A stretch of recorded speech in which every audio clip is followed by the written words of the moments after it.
Welcome to the Neighborhood Law Center. I'm your host, Melvin Burruss, and our guests today are Wade Tremblay. Wade Tremblay. Tremblay, okay, thank you. Board member of the First Tee, and Andrew Good, program director of the First Tee. Before we get started into what the First Tee is, our audience introduced to it. Wade, could you first tell us a little bit about yourself?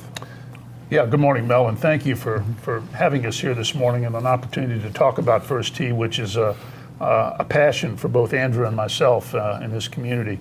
I grew up in Charlottesville. I'm one of those native types, and I was fortunate, didn't realize how fortunate I was at the time, but my dad was an avid golfer and put me on the golf course as a young man, and had the opportunity to spend a lot of time with him in the evening, and later, as I grew a little bit older, playing with his various friends and caddying for them and that sort of thing. So, I grew up in the game, so to speak, and the advantages, the realization, and part of that was, what the game can bring. Golf is a unique sport in that one is expected to play by the rules, but enforce them on oneself. There are no referees. There's no one to tell you which is right or wrong. It's up to you to understand the rules and then enforce them on yourself in the context of a fun environment with your friends. And so as we moved on through life, my passion, interest in golf has remained. I play a lot.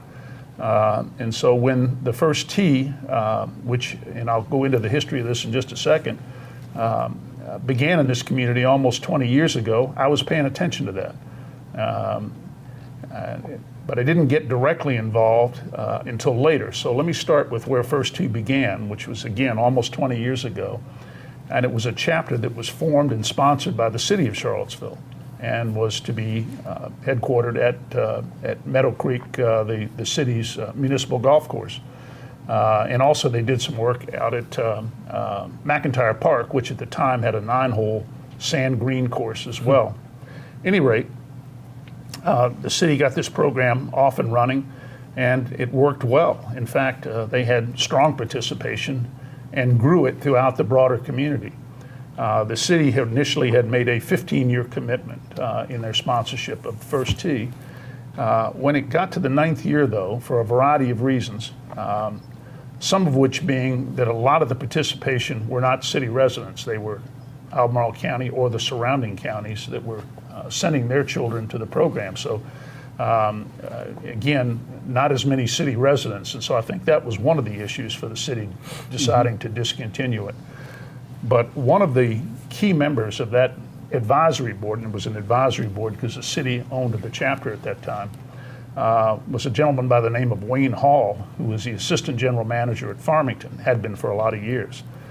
And Wayne felt that it was too important a program to allow it to go away. And so he, along with another gentleman by the name of Mark Brown, not to be confused with our downtown real estate developer by the name of Mark Brown. Our Mark Brown is a retired Whirlpool executive who came most recently from Benton Harbor, Michigan, but who retired here, and who had started a chapter in Benton Harbor, Michigan. Wayne and Mark got together and said, let's revive this chapter. It took about 2 years, and it was determined that rather than revive the dormant city chapter, it was better to start a new one altogether. And so there's quite a process to forming a chapter of First Tee. First Tee National has a number of requirements you have to meet. So it took almost 2 years to build a board, to put all the pieces in place for the First Tee to return, but it did. And when we kicked off the new chapter, one of the real treats we had was to have the then executive director of First Tee, Joe Lewis Barrow, son of Joe Lewis, come to Charlottesville and help us inaugurate the new chapter. And I had the distinct pleasure of having breakfast with Joe Lewis Barrow and listening to stories of him playing golf with his dad. Joe Lewis, the boxer, was, in addition to his pugilistic skills, was apparently a very accomplished golfer as well and loved the game. So it was just a real treat to meet Joe Lewis Barrow and hear his experiences with First Tee and so on. So, at any rate, First Tee has been back in Charlottesville for the last 6 years as an independent chapter. It's just now known as First Tee Virginia Blue Ridge.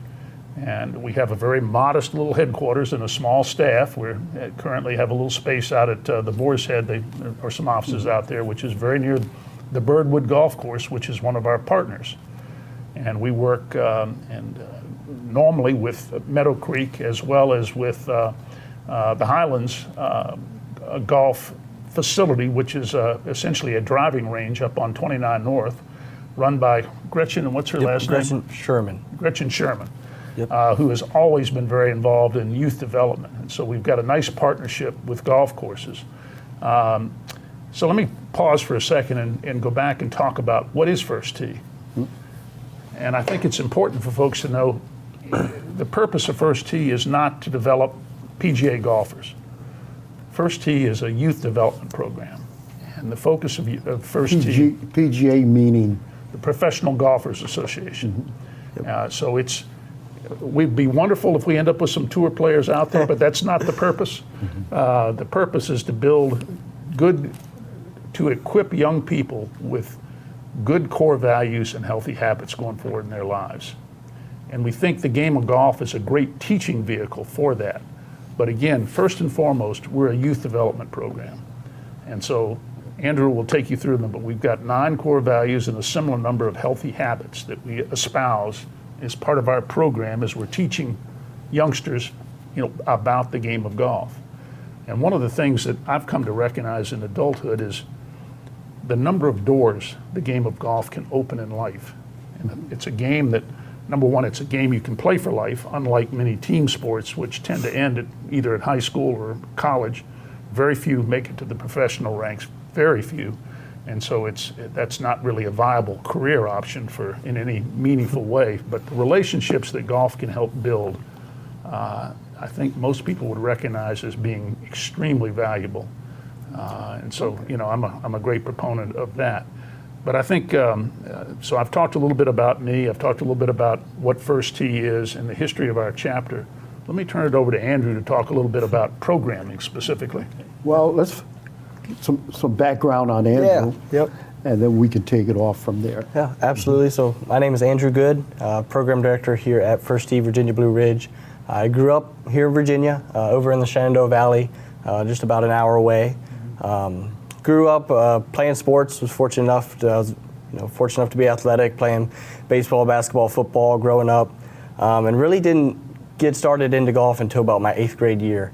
When I caught the bug, mainly on advice from my neighbor. Told my dad, you need to get Andrew into golf. Golf's a sport for a lifetime, and it could be really something that he could be involved with for a long time. So I took the bait, and have been pretty involved with it ever since. I kind of found it as my passion, and ended up graduating from high school and going to Methodist University in Fayetteville, North Carolina, where I attended the Professional Golf Management Program. And it's a PGA, Professional Golfers Association accredited program, to where I took the steps while getting a college degree. I majored in accounting with a minor in business. While getting my college degree, complete the steps to become a PGA member. So PGA members are professionals in the golf industry. So I grew up, all my jobs have been at golf courses, working as an assistant professional, most recently at Farmington Country Club here in Charlottesville. But I always had a big hand in junior golf. Every club I worked at, I would always run the junior golf camps, and it was a big part of my duties working in the club industry. So when this opportunity came up, so I began working here at the First Tee chapter in Charlottesville on February 1st. So pretty recently, but when I heard this opportunity come up to work with young people, not just in golf, but for life skills, and to equip them to be better people and more equipped to do life, because golf's always going to be there. And so when I found out this opportunity, I jumped on it.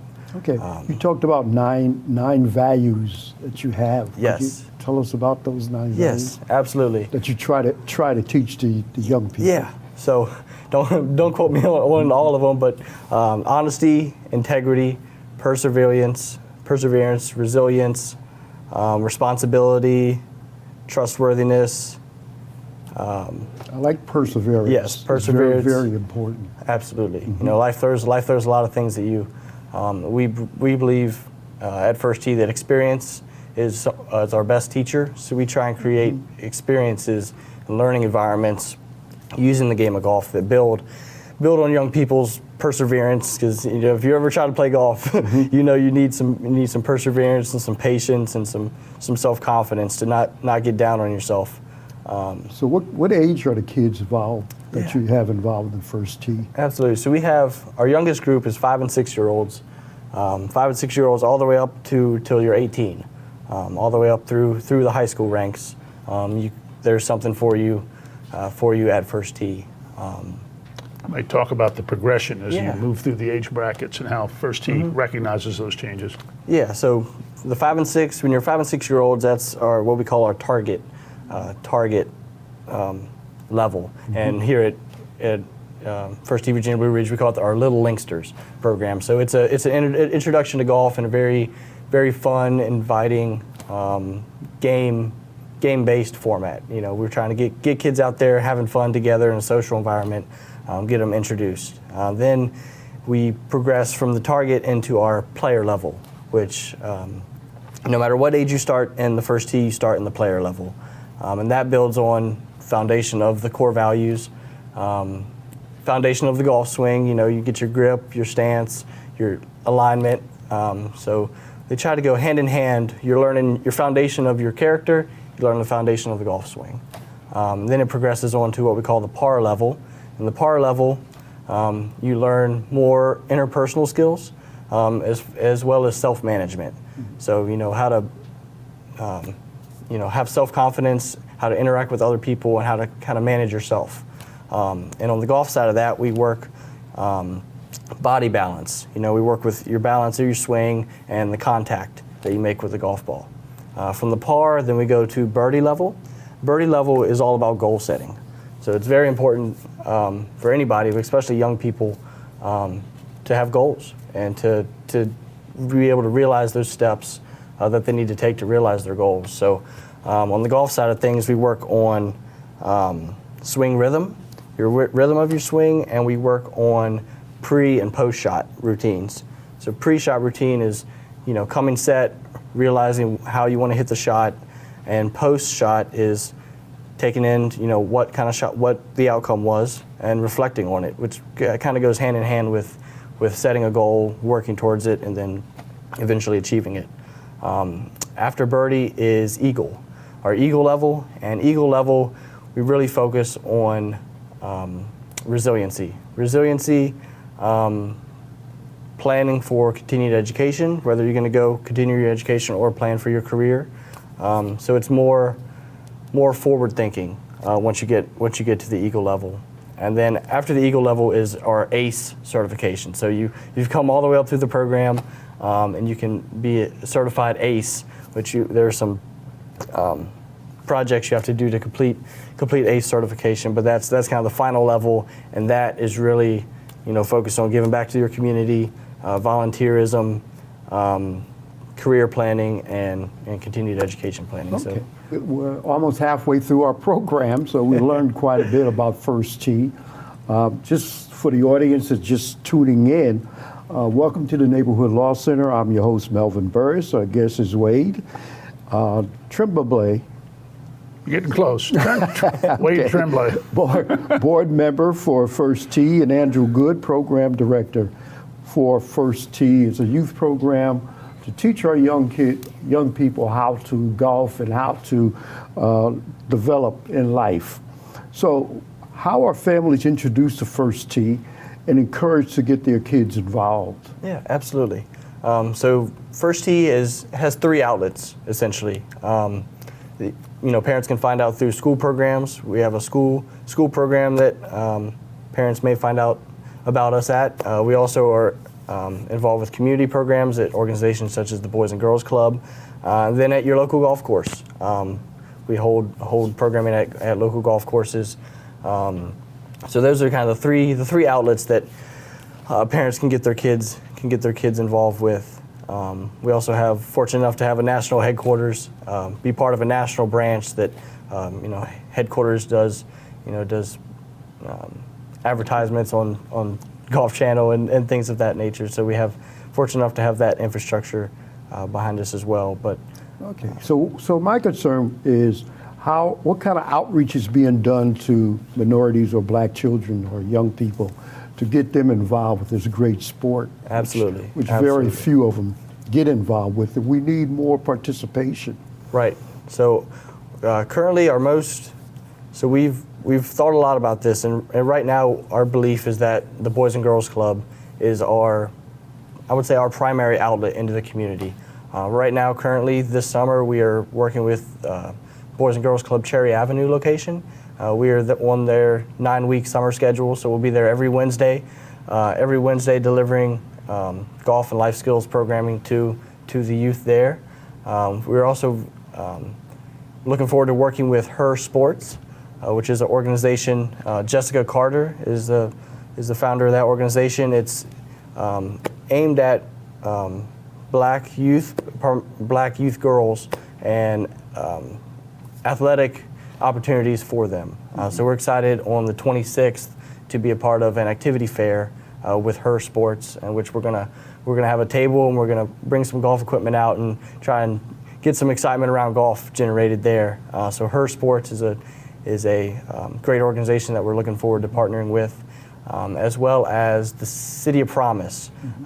Mary Coleman is the executive director there, who we've been working with, and we look to create a program where the City of Promise's footprint, the West Haven, Star Hill, 10th and Page communities, we have a program for them where they can come out, from the community out onto a golf course, and we can deliver programming there.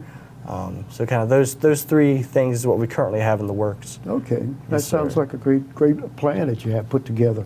What kinds of outcomes are expected with the young people who spend time with your program? Yeah.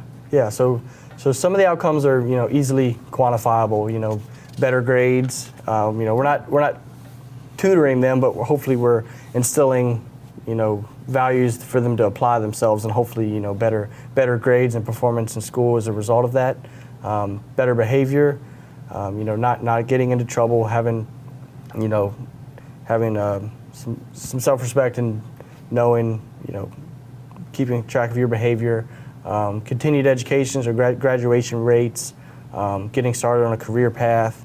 And then there's also things that aren't quite as quantifiable, and that's someone's self-confidence, how they feel about themselves, they're having a healthy social life with feeling like they belong in a group of kids. I think golf in the golf community is very tight-knit, and I think golf courses are great communities, and I feel like everyone should feel like they can belong in that community. I think it's a great space. Well, I've got a great story for you in that regard. Okay. There's a young woman that's new to Farmington. She's an assistant pro.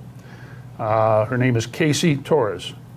And Casey grew up in Los Angeles and was in a golf-centric family, was involved with the First Tee program both in South LA and in LA proper. And I think a combination of her family's interest in what she learned in golf, she considered going to a historically black university and came all the way across the country to go to Hampton University and was recruited to play on their golf team. Unfortunately, last year with the COVID, the golf team was discontinued. She just graduated from Hampton last month in May and began work also in May at Farmington as an assistant golf professional.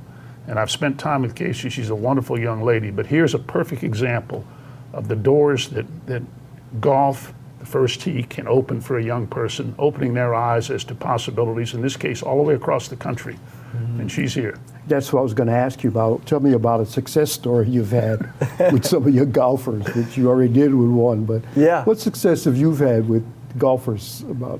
This is what I like so much about the First Tee program, as opposed to just running junior camps at country clubs. Mm-hmm. With the First Tee program, I'm looking forward to seeing kids rise up through the ranks. If you're just a golf camp at a country club, you see them during the summer, but And you follow along with them a little bit. They may go play college golf or something, but you don't have, it's not like a program like the First Tee is. So that, hearing those stories and developing those stories is something that I'm really looking forward to. This is a great experience for you to see some of these kids Yes, exactly. grow within your program and Yes. become successful. Let me jump in there, Mel, because I've got one other example. This goes back to the First Tee program the city sponsored. And we had a young man, I wish I could remember his name, who was an immigrant from Eastern Europe. He'd come here through one of those programs. He developed his golf skills to the point where he was invited to the championship tourney out at Pebble Beach. And he, along with one of the representatives here with First Tee, went out and played in that championship at Pebble Beach. And so we've had one of our own rise all the way to the top in that regard. The success, well, kids need to hear that. Yes. Especially with Tiger Wood on the sideline. We'll get enough success stories. You mentioned before, but a first-time young person, do they need golf equipment? They do not. Okay. They absolutely do not. We have a lot of equipment, a lot of it donated, a lot of it, purchased, but we have you covered on the equipment side. Don't let that deter you. We have whatever you may need to get started in the game.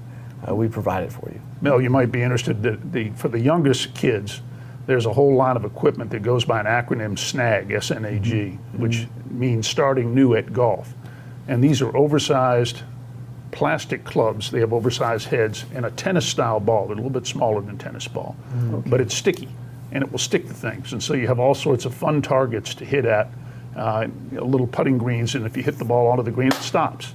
And so the kids can get out there and without too much danger of killing each other, and be able to begin to get the concept of holding onto a golf club and hitting a ball, which is a little harder than it first appears. But at any rate, it's great fun, and it's a neat way for kids to get started. That's the equipment you can use on a gym floor. You can use it on a playground. You can hit it off grass. It's multi-purpose. Okay, look like we're running out of time. It's an interesting program. But tell us how people can get involved. Your information. Absolutely. So the best way to get involved is through our website. That's the hub of everything. You can register as a volunteer on our website.